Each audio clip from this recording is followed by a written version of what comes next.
Hello everyone, আমি ফয়জুল। আপনারা দেখতেছেন গ্রাম বার্তা টিভি। এটা আমার নতুন চ্যানেল। যারা গ্রামের নতুন নতুন খবর বা গ্রামের প্রাকৃতিক দৃশ্য দেখতে চান, আপনারা এই চ্যানেলটি সাবস্ক্রাইব করে রাখবেন, কারণ এই চ্যানেলে প্রতিদিন নতুন নতুন প্রাকৃতিক সৌন্দর্য নিয়ে আপনাদের সামনে হাজির হব।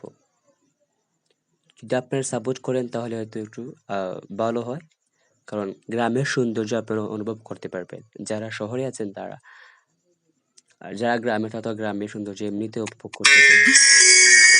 তো যাই হোক, এখন আপনারা যে জমিন বা যে ধান দেখতে পারতেছেন, এটা হচ্ছে আমাদের, মানে এখন আমাদের আশেপাশে কোনো গ্রামে ধান কাটা হয়নি। এই সর্বপ্রথম আমরাই ধান কেটেছি। আজকে যে গরম ছিল ভাই, ধান কাটা অনেক কষ্ট হয়েছে, বুঝতে পারলেন। আমি বড় হওয়ার পরেই প্রথম ধান কাটতেছি, কারণ প্রতি বছর হয়তো লেখাপড়ার জন্য বাইরে থাকি, সেই জন্য হয়তো ধান কাটা হয়নি। মানে এই প্রথম যে আমি ধান কাটতেছি। আর অনেক বকা শুনেছি আজকে ভাই ধান কাটার জন্য। ওটা আমার ছোট ভাই, আর উনি আমার বাবা।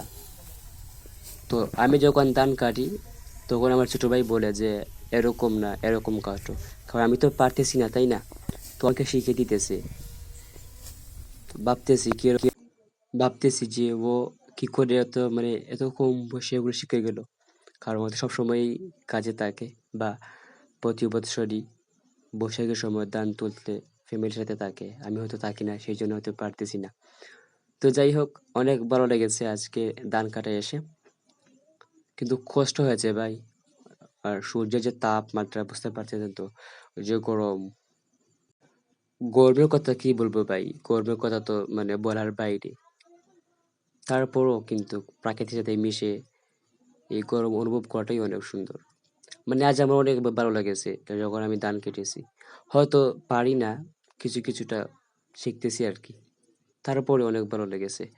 দেখেন আমাদের আশেপাশে অনেক জমি, কিন্তু কোনো জমিনে এখনোই ধান পাকনা হয়নি। এই সর্বপ্রথম আমরা ধান কেটেছি। আচ্ছা, আজকে ভিডিও এখানেই শেষ। এখন আমরা ধান বইরাম, ভাই হ্যাঁ ইচ্ছে ধান বইরাম, কষ্টকারী হয়। আমি হয়তো প্রতি বছর ধান কাটার সময়, বৈশাখের সময় লেখাপড়ার জন্য বাইরে থাকি। এবার তো বাড়িতে আসলাম, ও বুঝলাম মানে কত কষ্ট খেত। ও গড।